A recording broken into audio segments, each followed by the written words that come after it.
Ina ali ku YouTube. Ali ku Facebook. Soka ne ku YouTube je tuli bamikwano. Tuyinza gamba nti mukulikeeyo. Kubanga tewaliyo kiriyeeyo kiyinza bakulisaayo. Naye obuvumu temusobola okuyimirira ku nsonga eyabakwasa. Emyaka ebiri mu kalulu k'owulira abantu nga boogerako era nga bakubuuza ebibuuzo nti kaggwa era byaggwa.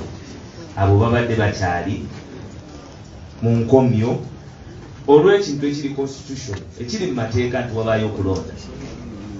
Ekyo nno kyogera ku nsigo wera kuba kulonda oba tulina kuteekateeka okumanya tutya bwe tuyinza okuva mu buzibu obwo, kubanga sitole muziwulidde ne bayokya omuntu ne layita baba bagikola kukoleza bintu birala nnyo, naye amaaso g'omuntu ne bagokya ne layita. Abakyala mwe mumanyi amaaso bamugagala ennyo muteekako ayipensu naye bali bakozesa layita. So eggwanga lyaffe kibalaga kiki kulimu. Tetujja kwogera bigambo bingi nnyo. Luli twalabye abantu abagenze ne babba mu supermarket, ka video kabadde katambula. Abo tubakyaginga mu mateeka mu court martial ne babakwata legally tebabatwala mu court martial. Bandi babakutte babbisa mundu barobale babatwala mu still court zaffe z'abantu. Naye abo abavuganya mu mateeka nga tebakutte mundu tebakoze eki mubawulidde babatwala mu court martial ne babavunaana okubeera n'ebyambalo. Gavumenti egaana abantu okubeera n'emmundu naye tesobola kubakuuma kwabo balina mmundu ng'ate yo yerina emmundu. Maybe the debate of Ugandans having guns should be open. Basewo ne banyabo tulina bahawkers. Mu kiseera kino ebyenfuna ng'amafuta gali ku siringi 6 nga buli kintu ekikozesebwa ewaka kyeyongeddemu esiringi ezisuuka 2,000 ng'emirimu gye mukola ku population eyeetaaga emirimu essuuka 5,000 buli mwaka mu bajeti yammwe mugenda kukola emirimu kumpi 2,000 ate temuyinza kuba basaale kugoba bantu beekoleddewo oba beetondeddwawo mirimu gyabwe ne muba ate nga mubagoba wawe beetondedde emirimu gyabwe. Ffe tulowooza ng'eggwanga likyali mu ddubi ly'ebyenfuna twandibadde tubeera ne laxity. Twandibadde tubeera ne ekiseera eky'okwekkiriranya mu kukwasisa amateeka ku byenfuna by'abantu ba bulijjo, kubanga bamala emyaka 2 nga bali mu nkomyo ey'ebyenfuna nga mubasibira ewaka mweno ne mugabaniza COVID, nga mubasibira ewaka mweno ne mugabaniza COVID. Kati batuuse nga nabo balina okunoonya ssente zitwala abaana ku ssomero, ssente zitwala abaana mu malwaliro, ssente zirabirira abaana. Kyova olaba abadde n'engatto peeya enye ewaka kati asalawo atundeko 3, naye ng'obadde ne peeya zonna oyinza okuzitunda zonna mu dduuka era otambuza ntambuze mu informal style. So ffe tulowooza nti bahawkers n'abantu abali informal baweebwe ekitiibwa. Bw'oba weerowoozezzaako ng'omuntu mu office mwoli, lwaki olowooza bano abalala be mutalowoozaako ne mukubasibira mu nkomyo olwaliro tebalina bwetaavu? Ebintu bino eby'okubanga mu clampinga down ku bantu bano ng'abatembeeyi bigenda kwongera okuleeta obumenyi bw'amateeka mu ggwanga. Mugenda kwongera abakubi b'obutayimbwa kuba luli era mwabawulira nti kati mwagala babalageko nti basobola okubanyenyaamu. Ffe tulowooza nti twandibadde n'ekiseera eky'okwekkiriranya naddala mu kiseera kino ekyakazigizigi mu kiseera ky'ebyenfuna. Njagala kukozesera obuvunaanyizibwa obwo okuyita abatembeeyi mwenna abali wano mujje tubaweeyo omu ku mukulembeze wammwe aweeyo ekigambo kimu. Juzi nalaba Speaker Harris ng'ali ku nsonga y'emu nga bamutudde nnabugi simufungize, naye nga tulowooza nti ebyenfuna ekiseera kino tubiwe nnyo omwagaanya okukula. Bw'oba ogenda kuwa ekisooka ne gavumenti yennyini ekkiriza mu butembeeyi. Kati omuntu omwadde miliyoni emu nti family namba ye business gyegenda okukozesa eve mu bwavu tobatumye mu butembeeyi, kubanga edduuka sitoolu yokka tesobola kubanga epangisibwa miliyoni emu. Naye oluusi poliisi zaabwe zeetaaga obudde buwanvu okunnyonnyola kubanga emyaka gyeri wenna ali ku KI Mukulembeze tuli live ku place okugera osobola ogenda ku YouTube, Facebook eno abyaddala njagala kubeera nti wembanga nayo live ngikolera ku YouTube, njagala YouTube tugikuze, mugende mulabire ku YouTube mikwano ke Abakulembeze official YouTube. Nze kiyabani waawo nina bamemba 50, ninako abavuga pikipiki za looni okuva mu Osaka. Ekitongole ekyo mukimanyi kigaba pikipiki za looni. Waliwo ekirala kiyitibwa Tugende nabo weebali, waliwo abalala bakiyitibwa bodaboda bandi nakyo weekiri be bamemba bentwala, naye baatugoba ku stage tumazeewo emyaka 10. Wajja ebibinja by'abasirikale bya njawulo, ekimu nga kibagamba mwe muveewo, ekimu nga kibagamba mwe mubeereewo. Nalaba kinsuseeko nafuna empapula zino mu mateeka okunzikiriza okukola stage eyo. Nayita ku KCCA, olupapula lwe luno era luliko KCCA. Nengende wa parish chief nagwa wa chairman Elsuwa ne yape baluwa eyo, nengende wa parish chief natwale wa town clerk ne RCC nakona ko staff enzikirizo okubeera mu kifo ekyo ne ba member abo. Naye bwe batugobaawo naddayo nengenda ku office mwe natandikira, bansindika wa physical planning nangamba ngende wa town clerk muwandiikire baluwa era eno gye namuwandiikira, nangamba nteekeko meya mweko kopi, RCC mweko kopi, nga nsaba okutugumiikiriza emyezi 6 nga baba n'amala okugazetinga stage walabanga eyaffe teriiwo, tuddemu tusabe mu butongole, kubanga baŋŋamba nti abaakola stage ezo n'okuba n'abamu baafa era bikadde. Tawulikira akaaliwo tabikkiriza, kati Kawempe division tabikkiriza. Kati kyesimanyi zino sitampu baateekako nga abaliwo baali bataddewo lwa muntu oba lwa kitongole nga KCCA. Twetuze kwekubira buyambi amateeka gonna ge bagamba okugoberera tujja gagoberera, oba bagamba okuwandiisira tujja kugenda. Naye mu Kawempe wonna sinawulirawo bagamba nti bodaboda zewandiisiza wano. Tusaba kutuyamba mutulagirire oba batulagirire waba bawandiisiza sobo yene baluwa gye nawandiikira town clerk. Maliki Kashwa Bobby, thank you for sharing. Nabo mbawulidde kubiriza abantu tulabire ku stage naye walina okubeerawo okulungamizibwa ku nkola ya bodaboda mu kibuga. Ogenda okwesanga nga stage emu wa bodaboda omu okubeerako yeetaaga okusasula $40. Kati bw'ojja ekya n'omugaa nti ate ovuddewo nga obanga osasulidde poloti ate nagwo mulimu. We can improve these informal jobs paka bwe tunaateekateeka eggwanga ku musingi ogwa Uganda ebya. Kati katufuneyo ebigambo okubeewo omutembeeyi abajjukira oyo omulenzi gwe nateekayo ku eyagamba tukakolamu abasinga mumanyi mullo. nze nkolera wali bwayise ku Northern bypass awo ng'ofuluma mutawova e Kampala awo wansi wabeerawo engatto nze nzitunda. Naye mullo abo abasajja simanyi kyebatwagaza mwana mugamba abavubuka tebaagala kukola okitegeera. Naye ate bwe tutandikawo obutono ate mugamba mujja ne mu bukima, simanyi kyemwetaaga, sikyali kyemutwagaza kitegeera, simanyi kyemutwagaza mwana. Kuba nze ffe tetwagala bya kiyaayo kitegeera, nange njagala obeerako gyendonga gwe kitegeera, nga sirina banjigga kitegeera.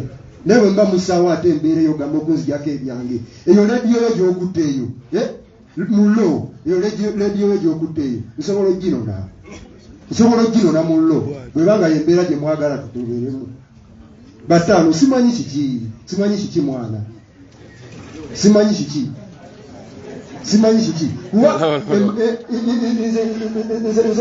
nze omu ku batono abavuddeyo bemulabyeku wano bebatwalidde maali yaabwe. Nze ntundanga tona na jini naye nasigaza jini osubide ku jini eyemu kise ngendo okuza kandi gwe ngendo okutayiza gigule nga nyineemu era agenda kumanya njikyambuye njirese kukola ki kumuwatiza ajampemu obulya kitegeera. Naye kati essaawa nate otutte newe nandiyiza toyagala mbiro siina ze kapita agenda mu dduuka ekitegeera, siina sente za dduuka mullo sina sente za dduuka naye adesawo eno bateevewo ndagewa ndagewa essaawa eno omusudani asobola okutambula Kampala yonna nga talina yadde n'ekimwogerako naye ze sobola kutambula kuva mpaka wali nga tebannandya okitegeera simanyi kiwani kiba 5 essaawa eno lwensula mpangisaawo naye nyina suubidde nyina ginemu gye nasigaza temuyoka mali yonna bagitwala era suubidde abamu kubayitawo buno omulaba awo ng'ofumba mu ttaawo awo wabeerawo obuti obuli okubeerako zigini nengattaawo wansi wenoonyeza zonna bazitwala kati osuubidde ngenda kuzzaako ki gweosuubidde ngenda kuzzaako ki ekitegeeza nti oba osindika kola byogambye oyita ebyobumenyi bw'amateeka neze nga mudooza embanda basimenye mateeka kuba ebyange oba obitutte ekitegeera ebyange oba obitutte mullo banyina okujala ebyoyo negitwala olw'okukulumya mullo kuba ekika kyetagisa kyonna mba nsobola okukikola mullo bweba mwagala firimu tusobola ozizanya mullo naye nga mwana simanyi kiwani ki simanyi ki kuba abanoonya ate temwagala banoonye ate mugamba tetwagala kukola kiwani ki mutugamba amazima kuba simanyi ono simanyi speaker asula wali eri waye simanyi akavula ebikyani ekitegeera awo wenyini wayitanga agenda ewuwe ekitegeera batugobako lumu ng'ayitaawo mullo ng'ayitaawo awo wenyini asula kumpi awo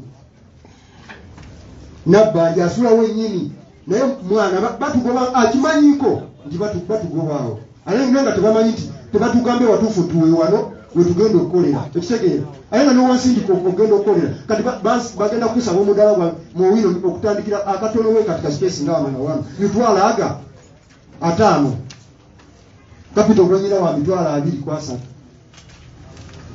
ekitegeera kati ngenda kukola ki mwana abalabira ku YouTube Abakulembeze mbeereze tugende tulabire ku YouTube ensonga muto wange azinyonyodde saba ogenda olabire ku YouTube Abakulembeze official nnyo ate era n'alipresentinga bulungi nnyo social class divisions zetulina nti abalowooza nti ffe tuli ku decision making body tutandika okulowooza ku nsonga zino mbugazi bwazo omuntu ayinza atandika kapito ng'ate omudala gwa mitwalo 5 omwezi naye ng'ate alina mitwalo 2 tekisoboka kyo ne bw'oba nga gwo kyebaliridde okujjako mu nteekateeka eyagadibe nga lye so njagala kubebaza omwami ono ensonga azinyonyodde era zinambuludde bulungi njagala kubebaza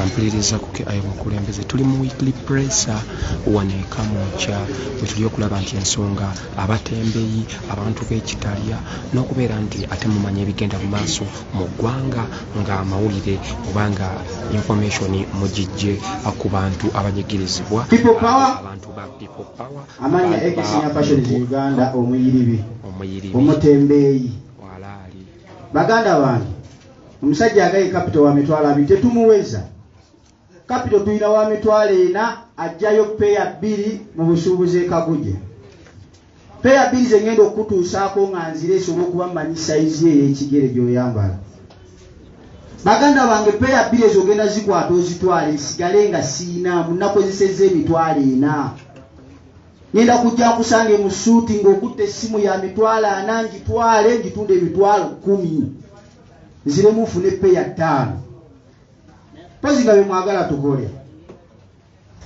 mwe bakansala zile twalonda gwe kenyini nja kusabula kuboganya otulwanirira ba MP ogenda bodi mujjamo oyogera yange babitutte nkutwaleko akasimu mukitegeera temulowooza nti muvimba tubalaba babbalika tubamanyi tubamanyi kati bwe muba mwagala tubalabise nga muganya olwanirira omutembeeyi tugenda basabula mukasale mwako baboyi sigera bekwogera bakasalazi mumanyi mukunoonya akalulu abatambula mu Kampala Central mukasalemu nkolera Kampala Makati mwenotolera ojja kujja oyitemu ng'otambula bibi ogenda gula mu kizeni mutemberi wampagiranga kati wakyusa tugenda kukulabisa tokyasobola tulwanirira bibi ebyange era mukimanyi nina balabisa mwebale nnyo mwebalire ddala. Thank you very much. Sobola okugenda.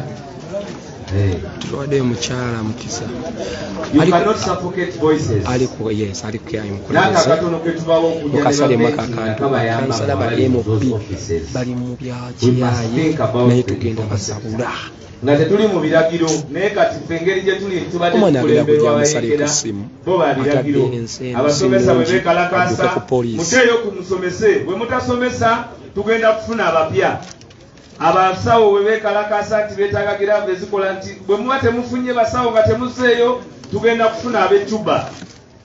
So eggwanga lyaffe mu buli kintu lyakulagira kiyekera kyetulowooza nti we must defeat that mentality. Bataddewo sente okukyusa mindset naye ate bo tebannekyusa mindset kubanga bo mindset yaabwe yakiyekera ya bujeemu nga bwe bedefininga nti be ba national resistance army bo balina kujemera bannansi. Everything for them is to resist the population and the power of the people. It is very unfortunate. Ate nga beboogera bituufu nze simu yange bagitwala omwana yagitwala naye nga speed gyakozesa alinga kamunyi neŋŋamba kati nkoze nti omwana ono naye neneefumiitiriza nemanya kiki kyetulimu ng'eggwanga. So olwaleero mboozi tibabagamba nti simu bajja zinona naye ne simu bajja kuzinona n'obulamu bano nenaki n'obulamu kubanga mubatadde mu mbeera banaye enjala eri mu ggeto nnene enjala mu ggeto nnene ate mwe abali eyo mu ofiisi tubawulira buli kiseera nga mugamba abeekamooca nti kamooca nga temwekalakaasa lwe teyeekalakaasa enjala muligiwulira mu ofiisi ezizammwe. Nno bayinza okuba abasinga tebakikutte naye kibadde kikulu nnyo kubanga enjala nyingi nnyo ate enjala buli webeera nyingi ejja kumaliriza eyambuse mu bataayi kuba mmwe musalawo ffe tusalawo era balaba ate mujja kuleetera n'abalina obuzibu abambadde ettaayi abalala obuzibu nga balowooza be bamu kubanga mutadde mu social class eyo eyabambala mataayi Museveni ennaku zino bayita babourgeoisie. We must define the job. Banaye mwebale nnyo mwebalire ddala. I am not going to waste any time further than that, but I'm going to invite the spokesperson, kyenkusaba mwanyinazo omulungi Abakulembeze YouTube Abakulembeze official YouTube ne Facebook aliko Facebook genda ku YouTube olabireyo twongere okubeera ne watch hours ezeyasa mwebali mwenna abalabira ku YouTube naawe Facebook natandika ogijjako tukolere ku YouTube nkibagamba in advance so that tweberere mu supporting genda ku YouTube olabireyo tusobole okulaba nti ekintu tukitambuza. Thank you, Comrade Waiswa. We want to appreciate and welcome everybody that has come today to join us for this press conference so that we share our thoughts on a number of things. We avail platforms like this one to our ordinary people because we want their voices to come out. We want the hawkers to come and tell the nation what they are going through. Because these are Ugandans. You know, sometimes when we speak these things as leaders, we are taken to be, and those are opposition, those Senyunis, they are noisemakers. So that's why we insist and say, okay, let the very affected people come and speak so that their voices are heard, so that it ceases to be a question of these Jagulanis, they just want to disorganize government. These are ordinary people who are suffering on a daily basis. We want the city to grow. We want the city to develop. But the city must develop with its people. You're not going to develop the city by chasing everybody out of the city. We must accommodate everybody. Okay? These are Ugandans, tax-paying Ugandans. And so they deserve a chance to live. They have families to fend for. They have a life to live. They have bills to pay. And so we must be able to accommodate them if we want to grow this city. Because you see, the reason they are the way they are is because we abandoned them a long time ago. We decided, you know, those who are to suffer, let them suffer.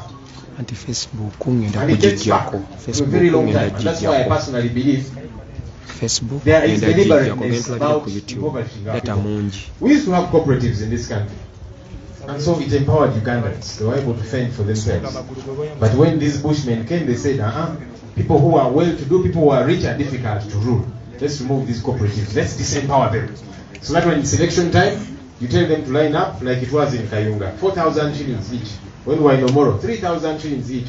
You don't do that to empower people. So it is deliberate to disempower our people. But we are going to say no. And it's good that we are with these people who are saying no. They must have a chance to. They must be planned for. When you're planning for a city, you don't plan for only the rich, as if they are the only ones who are staying in that city. If anything, the highest population is of the poor. You plan for them also. You don't send them away and say, now you go, and then we fix our city. They are part of the city. And so we must plan for them. Many times they're told, you go to these market stalls, these built up markets, which are like arcades. They tell us space many times runs out. That which is available is very expensive. And that's why they're saying, okay, how do I survive now on the road? So let's sit with these people. Let's plan with them. I thought that's an important message to pass on.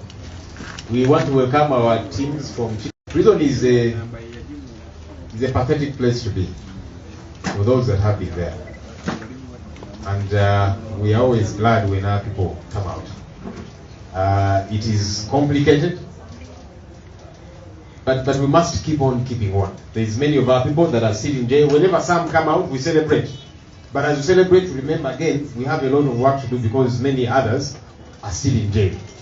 And so we must fight to see that they too come out. It's important. Because when you put in place an election, that means people have the right to choose whoever they want to support. So to arrest people simply because they are supporting candidate A and not another, to arrest them because they are wearing a beret or a t-shirt, then remove elections. So that we know we have got to figure out another way of you know, managing our democratic processes, as we call them. And so that's why it's very disturbing to us, because the people who are meant to be in jail are not in jail. Once I told you, I chair a committee called Kosasa in Parliament.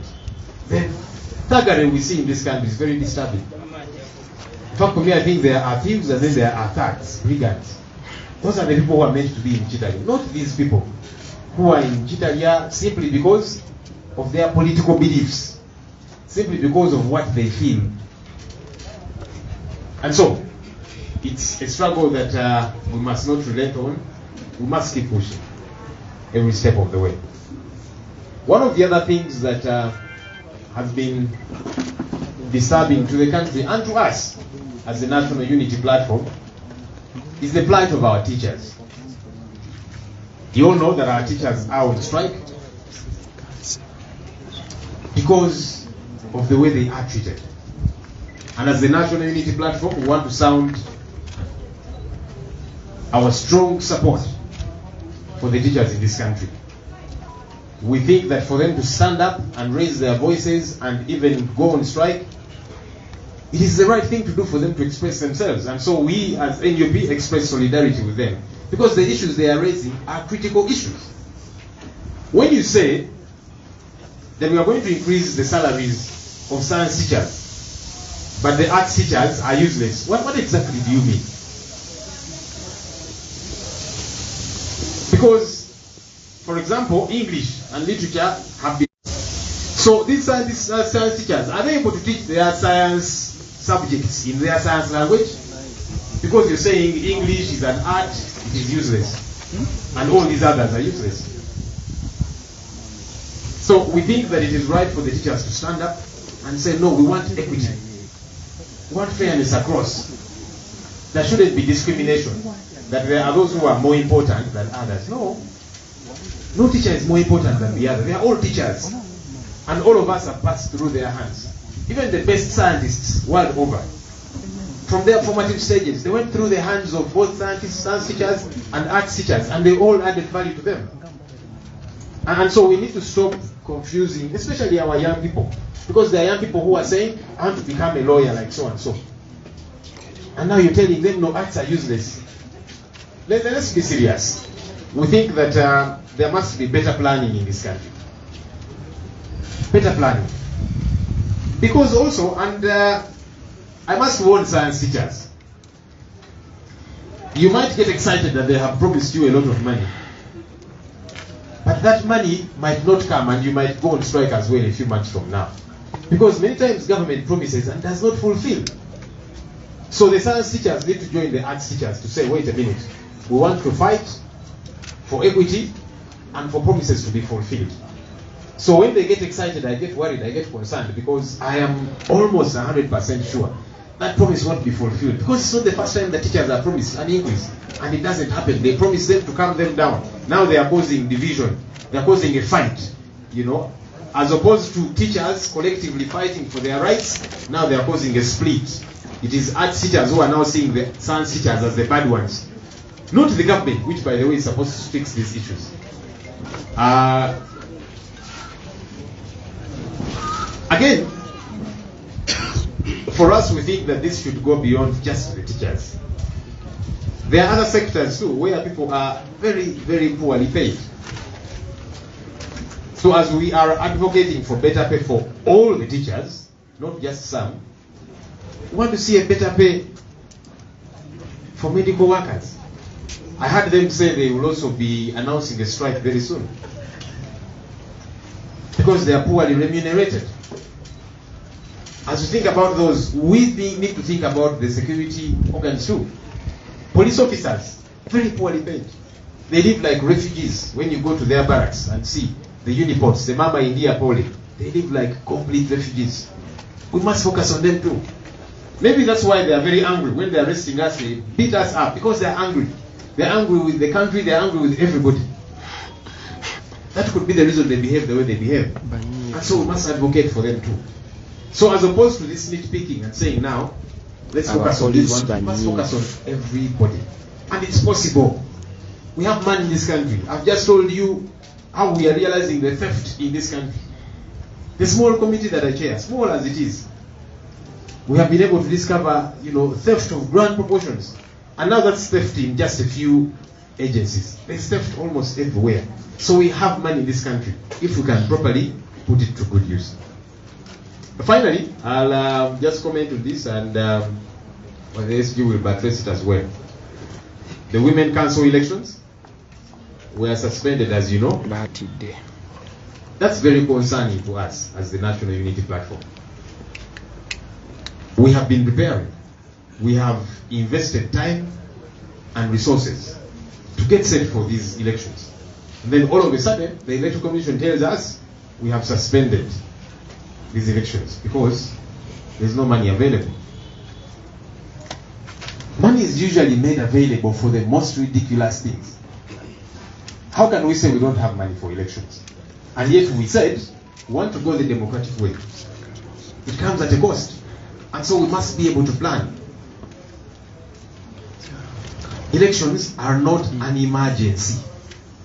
So there's no way you can say you have not planned for an election as if it is some emergency that has happened, unexpected. No. We know that after a couple of years, there's a twagala okwaniriza bannaffe abaka b'Ekitaliya. Bannaffe bayita mbuzi w'ekitalo ate ng'ekibasibya ndowooza zaabwe mu nsonga z'ebyobufuzi kyona awagira ono tawagira oli naye ne bawambibwa ne batwalibwa eyo mu kkomera ne bayisibwa obubi bubawulidde ne babakubaakuba ku lwaki lwa ndowooza zaabwe. Kubanga oba toyagala abantu babeere n'endowooza ku byobufuzi then jjawo obululu. Bannayuganda bayiiye bamanye nti kakati obululu bwo tebukyaliwo, tuyiye engeri endala gye tuneetaasaamu. Bakitegeere, lekerawo okubuzaabuza abantu. niwe oteekawo akalulu kiba kitegeeza buli omu waddembe okuwagira oyo kwayagala okuwagira. So tukyalina abantu baffe bangi bakyali mu makomera era nga tukyakola ekisoboka ne balooya baffe ebeera tabu nnene nnyo kubanga zikotimasi ezo mune tezitambulira ku mateeka. Ogenda n'olaba guti n'atuula wali n'avimba mu ntebe yenna ng'awulira wa kitalo nnyo nga balooya bamwogera tabiwulira tabitegeera nabitegeera kubanga guti teyasoma mateeka. Simanyi nawe we yakoma mu by'okusoma kwe naye atuula wali ng'omulamuzi ng'asalawo emisango. So tetujja kutuula paka nga abantu baffe bonna bateereddwa. Buli abavaayo tusanyuka era ne tujaguza, naye nga bwe tujaguza ng'ate bwe tulemerako okulaba nti bannaffe abalala bonna bonna bateebwa. Nsonga z'abatembeeyi, obuzi ba bodaboda buziwulidde. Abantu abo banyiikaavu nibo bawulira boogeza obusungu, balina ennyiike ku mitima. Ate ffe kati twagambye abantu bano katubayite bajje babyeyogerere nabo mawulire amaloboozi gaabwe kubanga ffe wetuyogera bannaffe bali bagamba nti abo Basennyonyi Bakyagulanyi baani bannabyabufuzi jasi baagala kuvumaganya gavumenti. Kati muwulidde amaloboozi gaabwe, muwulidde ensonga zaabwe, muwulidde ebibaluma. Era ng'ensonga z'abantu baffe bano twagala ziteekebweko essimu. Ekibuga kino twagala kikule, twagala kirongooke, naye munaye ekibuga nga kinaakula kirina okukula nga kiri wamu n'abantu. Omukulembeze alina okukola nali wamu n'abantu. Kayimba ako mukamanyi nga tonnaziba binnya tugambire kujja emifa. Ekibuga nga kinaakula kirina okukula nga kiri wamu n'abantu. Omukulembeze alina okukola nga ali wamu n'abantu nga temunnaziba binnya mu nguudo ebizimbe mulindeko bimenya kuba bijuna abantu baffe n'okubimenya kinyiga bantu baffe. Nga bayita kwaga mulonzi. Amiina. Ssennyonyi ategeera President Kyagulanyi Boy nnyimba azitegeera. So ensonga y'abantu baffe bano tulina ogiteekako ennyo essira. Twagala ekibuga kitereere naye olina otambulira wamu n'abantu. Waba ogamba nti oyagala kutereeza Kampala, kyetwagala ennyo kitereeze wamu n'abantu kuba tugenda gitereereza okukitereeza ani nga tukitereeza abantu abagirimu abagagga bokka. Nedda n'omuntu wa wansi naye alina okubeera n'omwaganya tumuplaningire. Bagira ne bazimba obutale mu bulinga akeedi ne bagamba mugende eyo. Abatembeeyi bano batutambulisa ebisinga buba bujjudde n'awali space ebbeeyi ebeera ya waggulu nnyo ng'alinga asasula ez'omwaka edi. Kati mwagala bakole ki bannange? Babbe bubbi. So abantu bano tulina okubapulaningira. Oluusi by the way negamende nukimanya nti obubbi bwe balwanyisa bano abanyakula amasimu naki bwandigendedde singa abantu bano tebanyigirizibwa. Mubawulidde ebigambo byabwe kuba kakati bwe banyigirizibwa ennyindo bwenyigirizibwa ennyo ejj'omusaayi. Kati mwagala batandike kubba batandike kunyakula busimu bye mwagala kuba tubakubiriza abavubuka mugende muyiiye naki nakwata engatto zinagamba nti kale kandizeeko okuyiiza wano naye tetulina ngeri gye tubayambyemu ng'eggwanga. Ate nga bano bannayuganda tukulimba mu China nga China bye bakola. China bateeka nnyo essira ku bantu baabwe. Tugende ku YouTube yake Abakulembeze official bireeyo bagirako emisolo ne bateekawo embeera ebayamba. Era kyokudola buli ggwanga lyogendamu osangamu ebyamaguzi ebiva China. Ni wano downtown bwogendayo osangayo ebintu ebiva China biyitirivu. Lwaki? Gavumenti yaabwe eri yagamba nti abantu baffe bankizo nnyo tubaseeke essira tubayambeyambe tusobola okubajjako omusolo tugubajjeko bafune akaaganya kati baproducinga ebintu zininyina engoye biki byonna nebigenda mu nsi zonna obisangayo. Naye kakati ffe wano tuvimbisa bano ba foreign investor bamusiga nsimbi. Ate ng'ensangi zino ffe ababasigamu ensimbi Madam Penalty kuba wojja wano nti oli musiga nsimbi ne tukuwa ettaka lya bwereere ne tukuggyako emisolo ne tukuwa ne ssente oba okyali musiga nsimbi mubeeramu okubyubeera mu ffe. Kati ffe tugamba nti abantu bano abantu bawansi baseesira anti omuntu oyo alina famire gy'alabirira. kikuyambako naawe gavumenti kuyiyayo program ebitaliyo Village Development Model, Operation Wealth Creation naki abantu bano bagamba nti kale nga temunnatulimbalimba Operation Wealth Creation okutuwa ente ennema endwadde naki mubawa akaganya beekolere kibaagala okukola. So fe tulaba nti kikulu nnyo abantu bano okuteekebwako essira. Ensonga ez'abasomesa naye wano Facebook abasomesa bali mu kwediima. Fenga NUP twagala ogamba abasomesa b'eggwanga lyaffe lino nti tuli mabega waabwe era omulamwa gwe baliko ogere maaso, kubanga toyinza kugamba nti kaakati ogenda kwawulamu abasomesa aba sayansi obawe omusaala miliyoni nga 4, abasomesa arts ne miliyoni emu tewera, naye nga bonna basomesa abaana kyekimu qualifications Uganda version ndoza mbiwulira kikyoba otegeeza. Ate munnange n'aboogera ebintu bino tebasoma sayansi, kitegeeza nabo tebalina makulu, tebalina mugaso, bakibagezaako tutegeeza. Ate nga munnange ne bannaffe abasomesa ba sayansi mulindeeko okucacanca, kubanga gavumenti eno etera okusuubiza ebintu naye tebituukiriza. Abasomesa si gwe tusoose okubasuubiza naye tebatuukiriza. Mwajjukira 2016 basuubiza nti buli muwala ajja kufuna pads ez'obwereere, tuli mu 2022 tebakituukiriza ata. Basuubiza ambulance system era mu 2016 ne kaakano tezirabikanga. So abasomesa ba sayansi mulindeeko okusanyuka, kubanga nakyo kiyinza obutatuukirizibwa. Naye tugamba nti abantu baffe tubaplaningire bonna awamu, kubanga bonna basomesa abaana baffe, tubasengesira bonna. Ate ffe tugamba nti essira tetwagala ebeere kubasomesa bokka, tulina ne sectors endala. Batugamba naye mutwogerere, mutulwanire akasaala bafuna katono, ennyumba ze basulamu basulanga ng'ababbi. Ate wewe mulugunya nga babatwala mu disciplinary committee ya police oba court martial bannamagye, so tebasobola kwemulugunya. Omusaala omutono ne gugulwawo kujja tebajja kwemulugunya. So tugamba nti ne bano nabo baterebweko essira.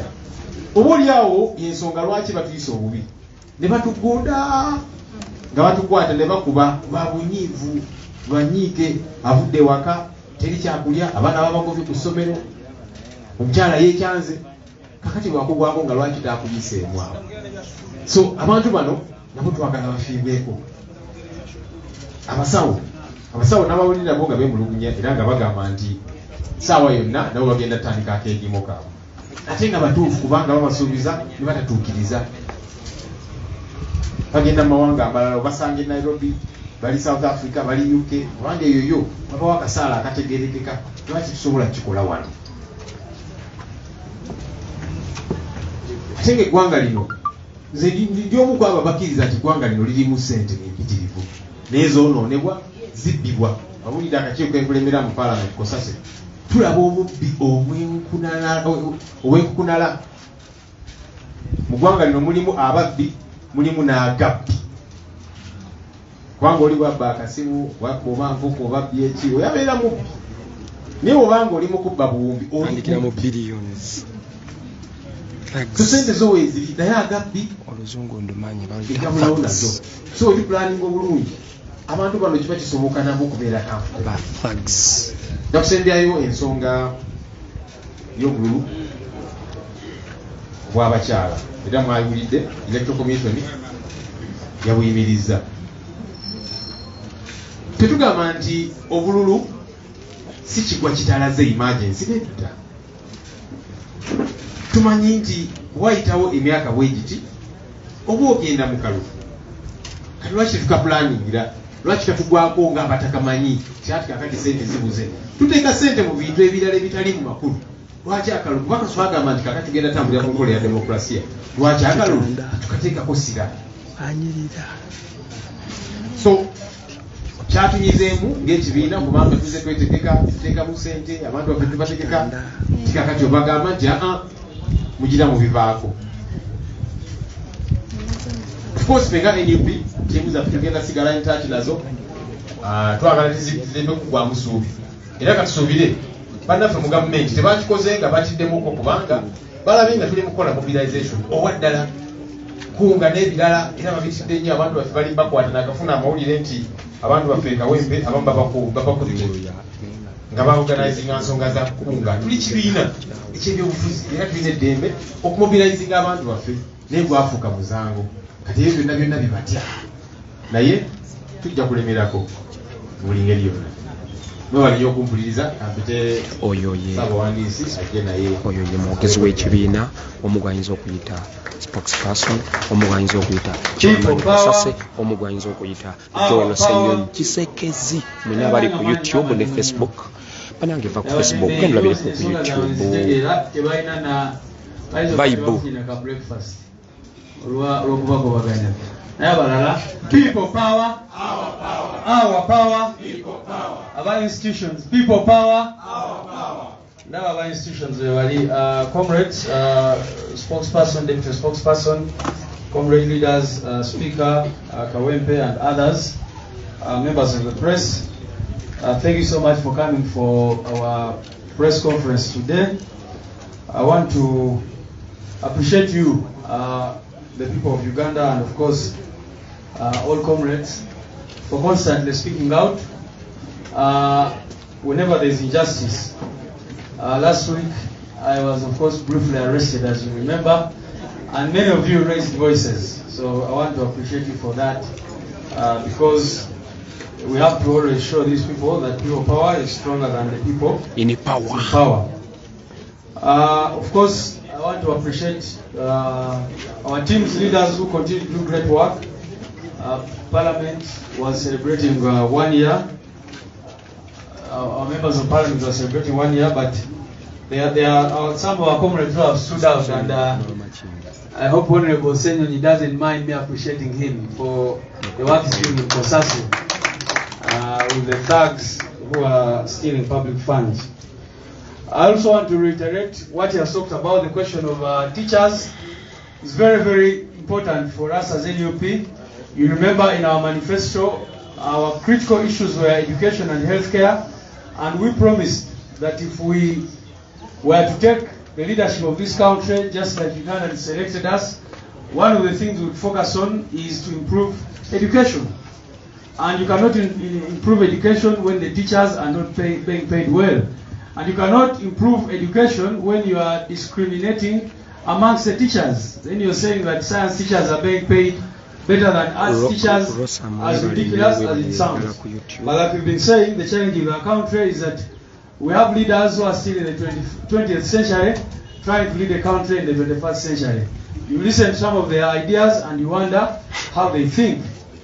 So it is very, very important to assure the teachers that we stand with them. I have seen several government officials, regime officials like Baliomusi, Nabanja and others, speaking, belittling teachers. You just wonder how they think, threatening them, mocking them in some cases. It is a constitutional right for the people of Uganda to express themselves through industrial action. How come the regime now says you must go back to class, we have to force you even when your grievances are not listened to? There must be negotiations with the teachers as opposed to trying to threaten them into silence. So the teachers of Uganda should know, as my brother Honorable Ssenyonyi said, that we stand in solidarity with them. But most importantly, the teachers and other professionals need to stand up so that when we have a better government for the people of the people, and indeed by the people of Uganda, then we can be able to ensure that teachers and other professionals are taken good care of in this our country. I want to welcome our comrades from Chitalia. As you've heard, the kind of suffering many of them went through, torture, intimidation, and other things. But we are glad that we continuously see others come out. The hawkers, our Tembei, and their issues have been spoken of. I think it is only NUP in this country which gives platform to these people in the informal sector to continuously come and speak out on their plight. We don't want to just keep talking on their behalf, but we want to give them opportunity to come and talk about their issues. The other issue that I wanted to talk about substantially is the question of women elections. I don't know what really the regime is about, because you cannot put out a roadmap about women elections and parties start preparing. We had even selected our candidates in many cases, and then all of a sudden you say you've called off the elections. It's just ridiculous, to say the least, because by the time we come to this point, we had already spent a lot of resources moving all up and down, sending our teams to different places to identify candidates and all that, and all of a sudden elections are cancelled. We hope what is happening is not what happened to LC elections some time back. You remember in this country there's a time when we didn't have LCs for I think about 3 years legally in place, because the regime just decided not to organize those elections, and yet we know that they always find money for all sorts of things. You remember a few days ago the debate that was going on in this country about members of parliament being gifted with money without even knowing where the money is coming from, to a tune of 24 billion shillings. If they can find such monies, how can they fail to find money to pay teachers well, to pay doctors well, but importantly also to make sure that democratic processes like women council elections go on. Our Kunga campaign continues in power, and we shall be informing the nation when we go out there to launch our offices and also launch these mobilization teams. Mwewale nnyo abantu bannamawulire okubeera nga buli lunaku bwe tubayita mujja ne mutubeererawo ne mukabalinga stories zino. Njagala kwebaza abantu baffe abakulembeze ku mitendera egy'enjawulo mu palamenti n'awalala abayimiridde n'abantu kyembasaba mugende ku YouTube tulabireko ku YouTube ze ssente twebaza era kyobalaba mbasazeewo okwebaza Honorable Joel Senyonyi mwena mubadde mulaba ku mawulire ng'akunya ababbi n'agabbi besente za gavumenti. Lwaki temugwirako mu ngalo omusajja oyo? Of course takola yeka naye n'akakiiko konna kakola nako. Njagala kwebaza kulisaayo baganda baffe abafudde ekitalya abali wano. Kyanaku nnyo nti bwe twogerera abantu baffe bangi bakyali mu makomera, naye buli lwe tufuna omukisa tuba twagala abo ababa bavuddeyo bajje boogereko eryensi, abantu bategeere biki abantu baffe bye bayitamu n'ebyo bye bagenda mu maaso okuyitamu. Bano nawa meeting last week ne boogera stories lwakuba tubadde tetulina budde bumala, naye bwowulira ebimu bye bayitamu kyanaku nnyo abantu baffe kye baba batuusaako abasinga okutulugunyizibwa n'embeera zonna endala. Tujja genda mu maaso n'okulwana okulaba nti abalala bavaayo abakyaliyo, naye ffenna tukimanye nti kye tulina okukola okwebereramu okulaba nti abantu baffe bava mu makomera. Ekirala ebadde ensonga y'abasomesa tugyogeddeko wano. Twagadde okutegeeza abasomesa b'eggwanga nti ffe nga National Unity Platform tuyimirira nabo mu mbeera gye bayitamu.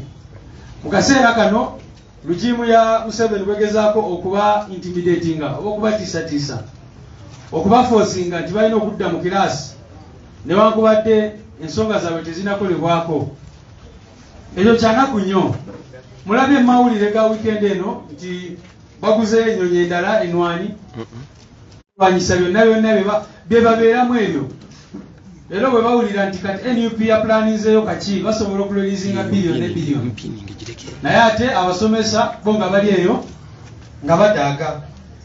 So tulina okukola kyonna ekisoboka bannayuganda okulaba nti tuyimirirako n'abantu baffe abo, abasomesa, abasawo n'abalala. Vaano ogende mu ddwaliro lyonna, ne boogenda e Kenya, ne boogenda e Tanzania, ne boogenda e Bulaaya, olusobera America n'osanga abasawo bannayuganda nga be bajjuddeeyo be bakolerayo. Lwaki? Kubanga bagenda kunoonya muzungu kyayita greener pastures, kubanga bano bali disrespected. Nti ne bavaayo ne bagamba twagala kwekalakaasa tuwumuze ebikozeesa for some time. Regime kyesalawo okukola kubatiisatiisa. Beera nenda baana banja n'oyo bali omunsi nga boogera ng'abatabeera mu Uganda. bali awo just obawulira n'ogamba kati Gwanga yakirizibwa amaanyi nnyo kubanga balifuga si be bakola ki afuga si yalondebwa eyalondebwa si yafuga kaakati ekyo kyekizibu kye tulina mu ggwanga lyaffe nti abantu gwe balonda ate si yafuga n'olwekyo talina idea ku bantu ki bye bayitamu. Osobola otya okusindika omuntu nga Nabbanja yagenda okwogera ku nsonga z'abasomesa kaneme sigenda kwogera bingi naye obawulira bebaleramu nebagogera nga bali very very very detached from the reality.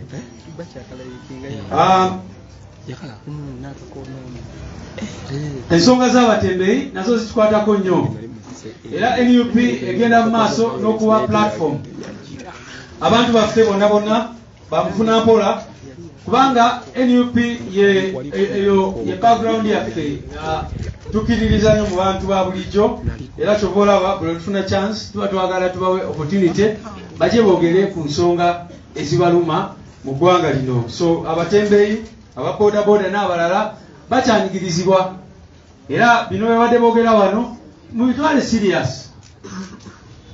Abantu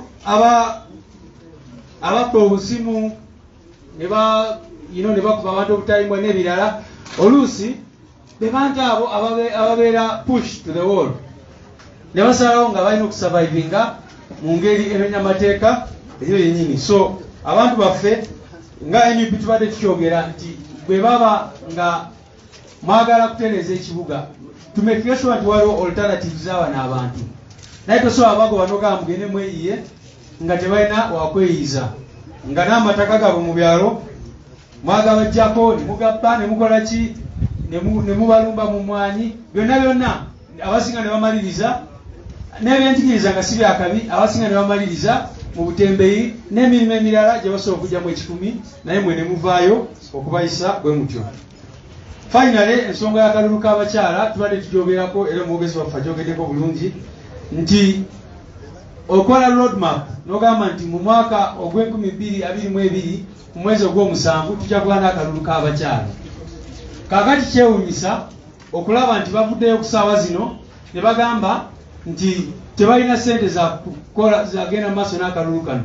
So nga ffe twaspendinga ssente ne tuspendinga resources zonna eza buli kika okwetegekera akakalulu.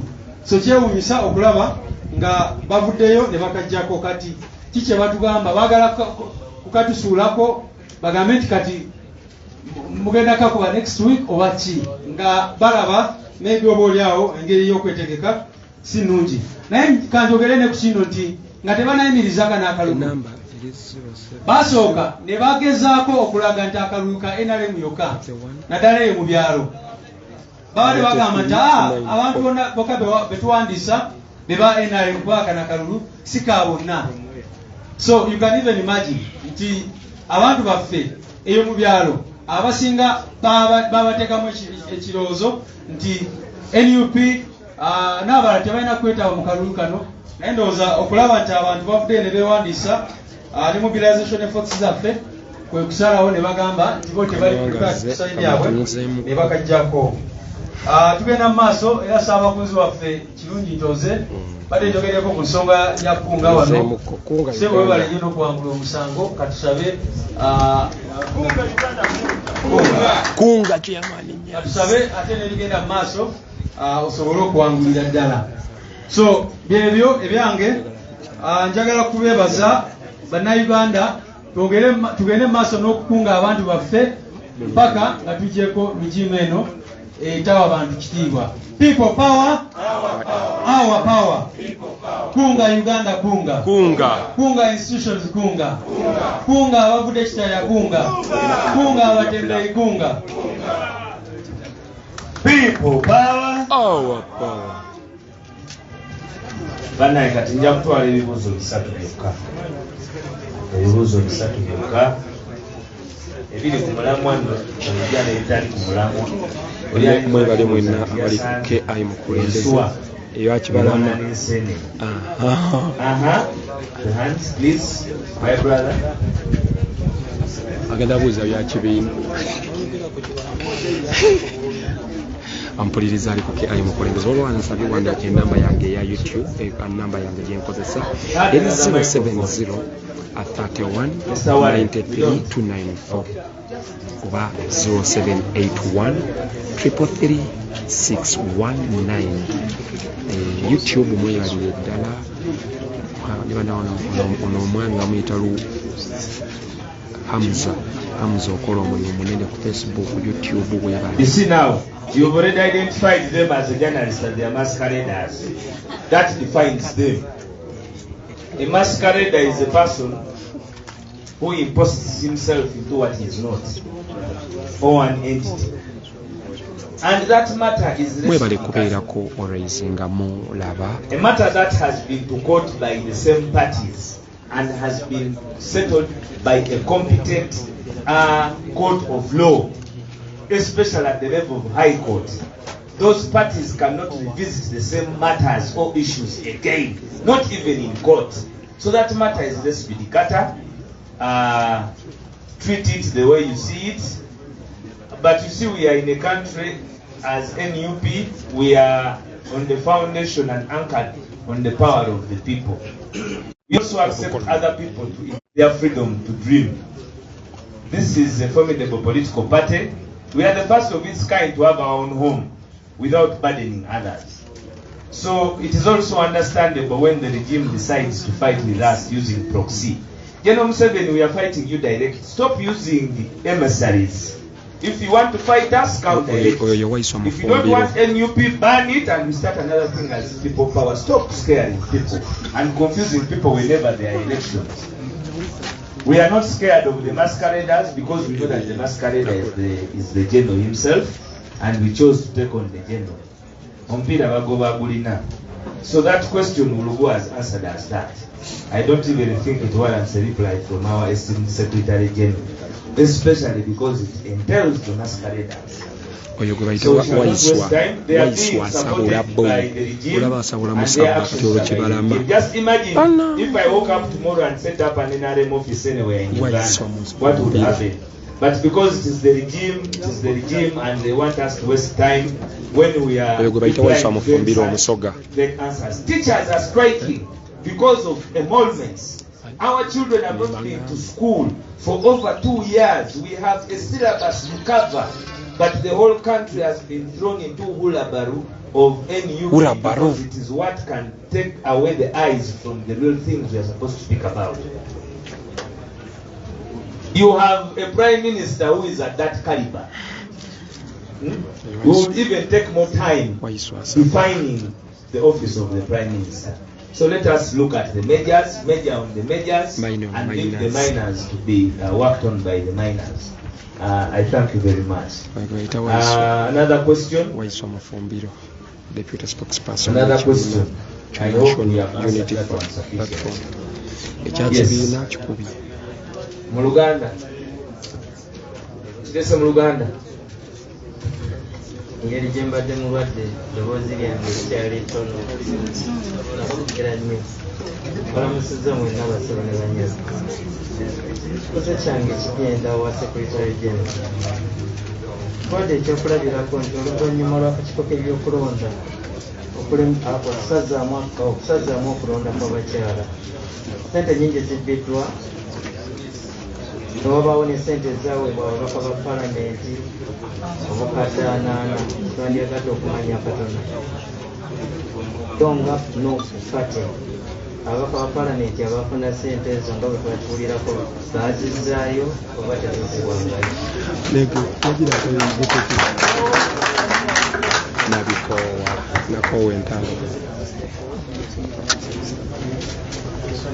mukiweereza Secretary General. Ekibuuzo mukiweereza ani? Secretary General. Naye omwogezi nga bw'ajja ekibuuzo ekirala kijjuddawa kimale lumu tubigatte lumu bijje lumu oba tebiriiyo. So I want to thank you very much. Kakati ekibuuzo ekyo bakiwadde spokesperson and by protocol mumanyi ekigambo kyekizitowa okusinga ekyaffe nasebo Mr. Spokesperson yange otaanya ensonga eyo. ampuliriza Mwanyinaza ali ku KI Mukulembeze YouTube, that is KI Mukulembeze official, ne KI Mukulembeze ku Facebook. Mbebaza Sente temwagala kumanyiriza ki? Olaba akatimuzaagaza ki? Nazijjayo kati nasobola kuzizaayo. Anyway,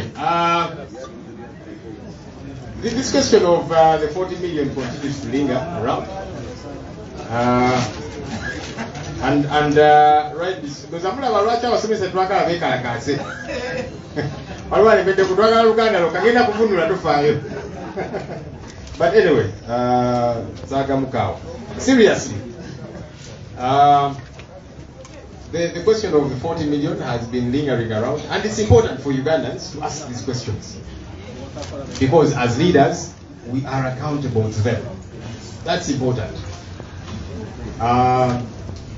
When we had this talk, as the leadership of the National Unity Platform, that there are, members of parliament that were picking money, we got concerned.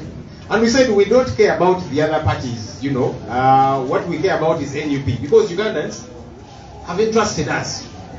And so we will not say, but everybody else, is doing its business as usual. We are not everybody else. We are NUP, and so must be different. That's why we invited our leaders, our members of parliament, to have a discussion on this matter. Luckily, some of us were not even called.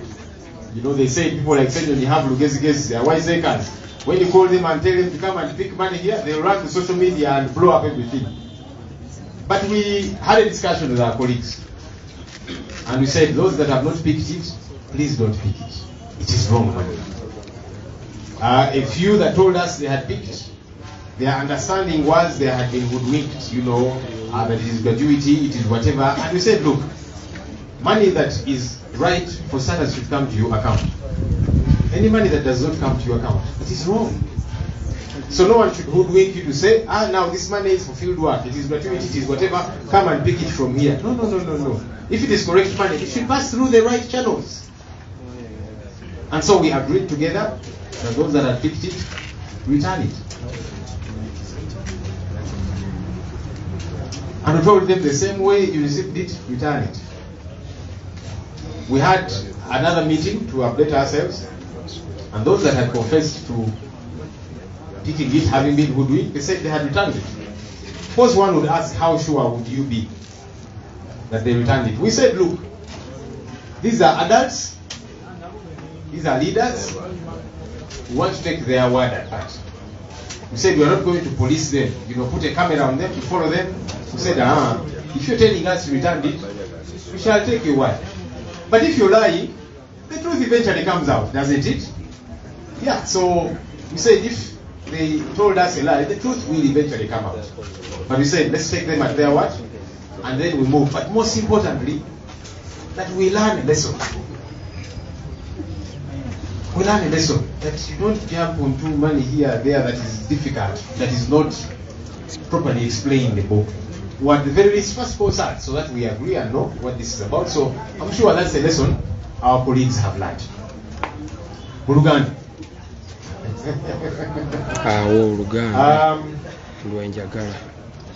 But let me also say this in English and translate it too. I want to encourage our people. There are some people who have been saying, no, MPs pick this money, bring it and we eat it because we are broke. You see, for starters, you don't know what this money is meant for. So let's not push our leaders to make mistakes. Because they will pick the money and then tomorrow they will be required to do what the money is meant for. And it will be the same people who will complain. For example, what if it is to change our minds as parliament on the coffee deal? And then tomorrow when MPs pass the coffee deal and say we have revisited it and it's okay, you'll be the same ones complaining. But then they have done what what the money was meant for, and you push them to pick it. So let's not push our leaders and say, please bring it and for us to eat it. In 2005, MPs were given 5 million shillings, removed term limits. In 2018, MPs were given 29 million shillings regarding the age limit. There were people who told the MPs, please you pick the money and for us we eat it. But after the MPs got this money, they removed term limits in 2005, removed the age limit in 2018, Those very people who told them pick the money are the ones who were complaining. Why have you now removed the age limit? But they had to do what was required of them based on the money. So let's not push our leaders and tell them please pick the money.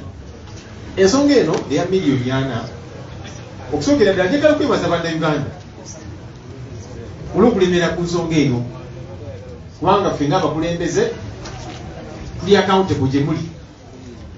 So kirungi bannayuganda ne basigala nga babuufu ne balemera ku nsonga ezibaga nti naye ensonga eno twagala ennyonnyoke bulungi. So omukulu waliwo ab'emulugunya wali. So ensonga eno eya miliyoni 4 twebaza bannayuganda olw'okubeera ababuufu ne balemerako nga batubuuza ebibuuzo bino kubanga ng'omukulembeze olina kubeera answerable eri abantu. Fenga individu twawulira olugambo ku ssente zino abaka baffe ne tubayita tuwayemu ku nsonga eno.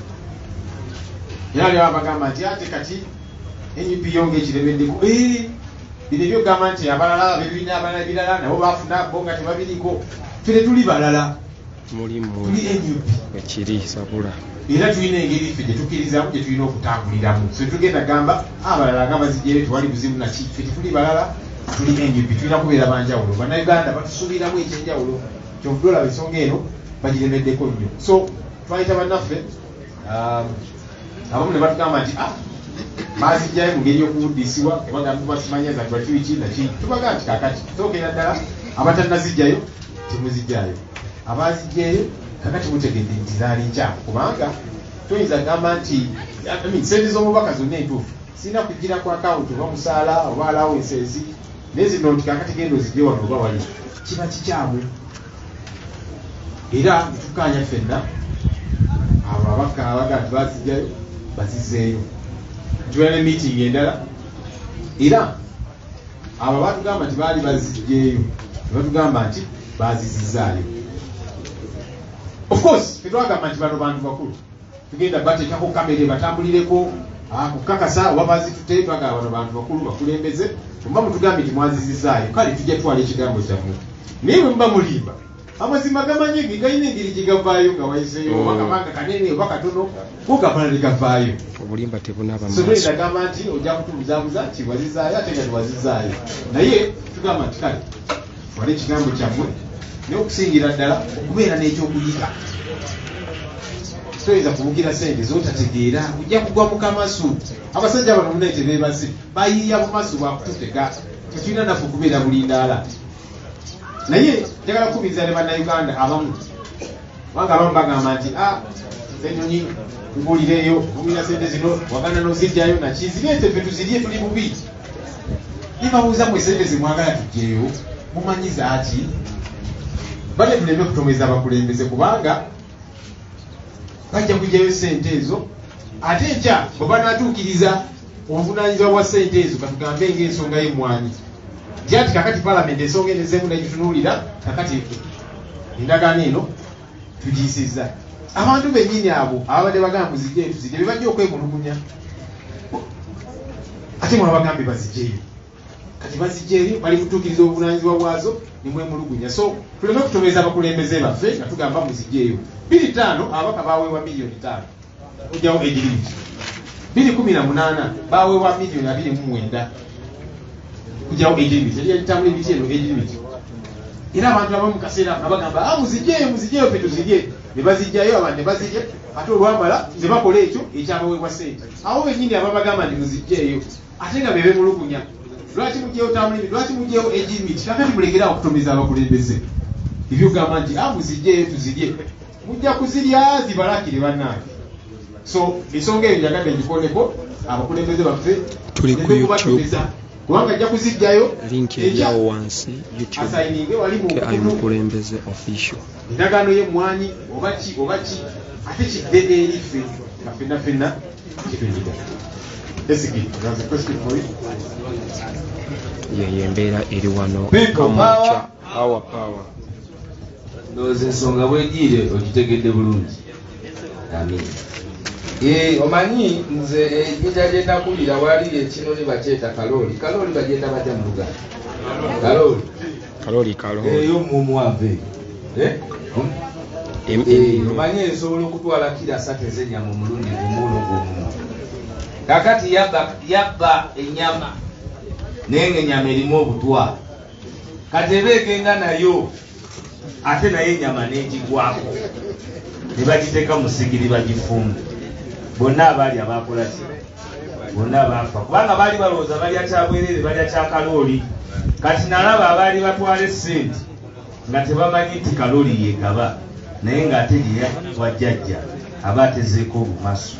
So njagala okwebaza ababaka abaawuliriza n'abo abatagwa mu kateebe ensonga eyo ne tuba nga twagitambuza mu mazima n'obwenkanya. Muŋambye ku nsonga eringiddemu okugitanya mu Luganda.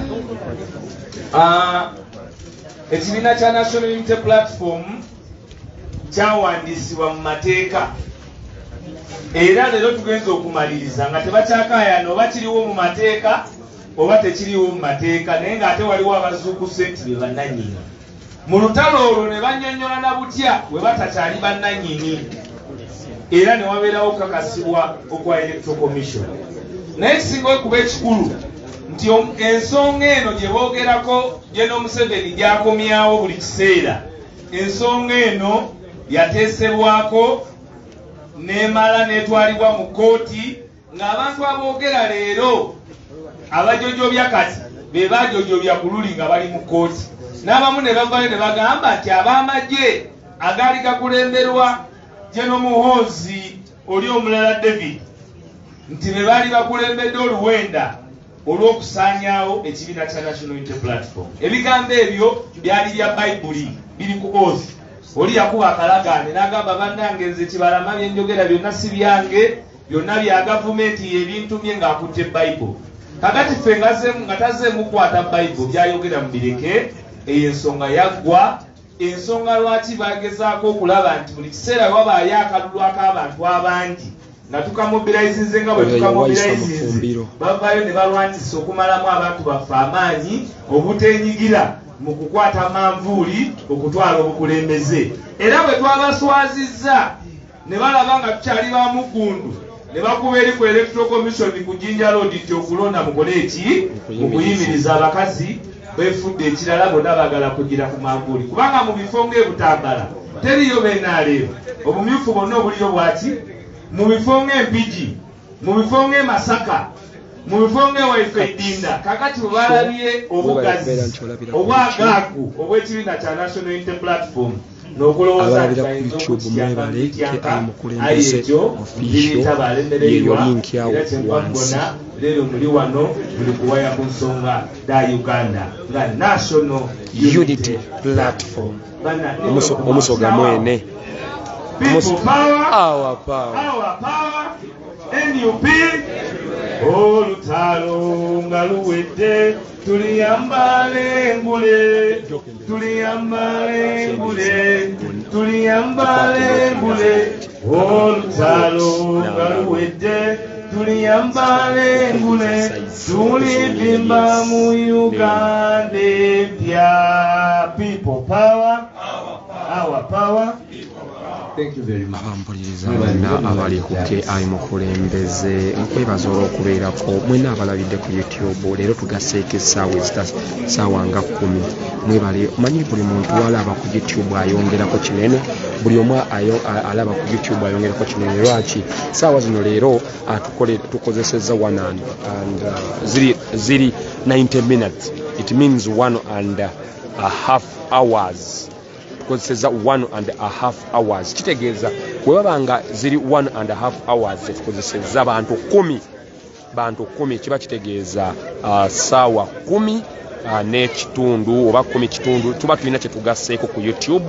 Neera mba mbeebaza mwenna abalabira ku YouTube. Facebook eno tujagala nnyo naye saagala kukulimba olw'okubeera nti data okozesa mungi ate information eyagala etambule. Sometimes tondabanga YouTube, Facebook sigitaddeeko nenkolera ku YouTube nenteeka link nenjiteeka ku ku Facebook eya YouTube si mu bubinja beera sikikola na tima wabula tejja omanyi waliwo omuyimbi omwe yagamba sijja kikozesa tima na bujozi wabula nja kikola na kwagala olw'okubeera nti ne YouTube njagala nayo ekule weewaawo osobola okulaba nti ate obanga ekuze basobola okuwa ekigulira magala eddiba ku sayidi eyo era weebanga ddala olabira ku YouTube gwe asinga ate gwe owa Facebook gwe yali asinga naye essaawa zino owa YouTube gwe asinga nno olabira ku YouTube ki IKI Mukulembeze official mwenna abaagala YouTube channel ogendayo n'olaba naye ojalaba obunyonyi IKI Mukulembeze official ekigambo ekyo kyongerangako naye ku Facebook tuli ku IKI Mukulembeze waliwo abadde baagala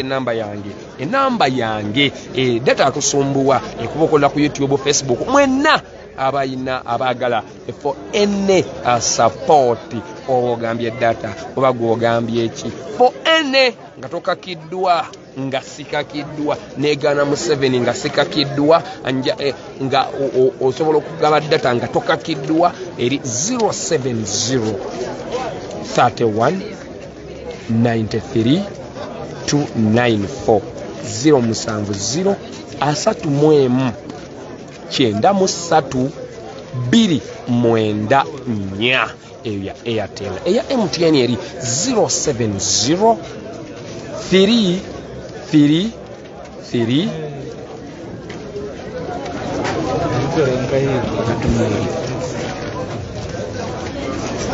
eya MTN eri 070 3 eya MTN eri 0781 078 emu 333 619 mukaaga emu mwenda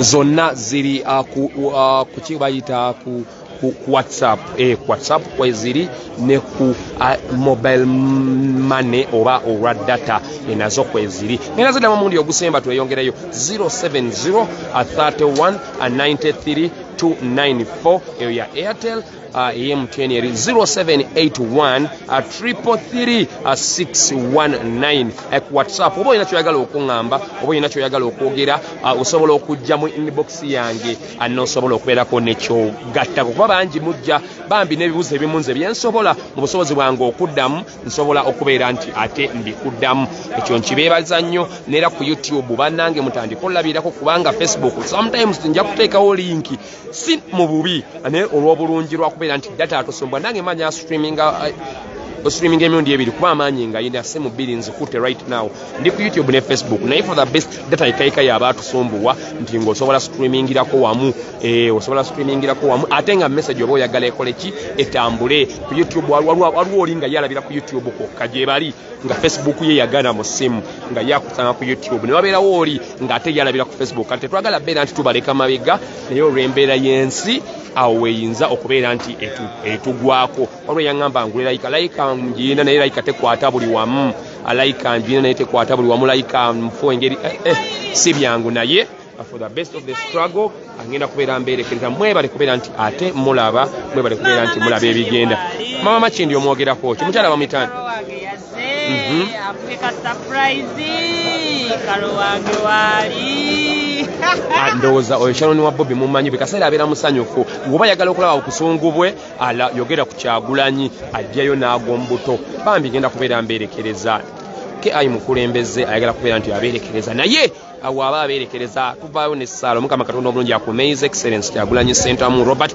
temwerabira convention abaana ba Europe mwena abali kuno aba Europe bannange musobola oteekamu omuntu ka tiketi omuntu tajja naye n'abikwata naffe twagala obitambulako tubakwateko tubikavalinge naye naye tetugaana ng'ennaku z'omwezi zigenda kubeera nga 2 omwezi ogujja kintu kitokota nga si kisaanikire convention eyo ya nnaku nnya neera abantu ba Europe ddala obanga owuliraye sobola ogamba KI boy jangu bannange mwako ka convention weekali opportunities zibaawo naye obanga wabaawo oweeyaga KI jangu otwale bulungi convention eno nja kubeera mwesimbu na musanyufu nnyo ngenda kubeera mbeerekereza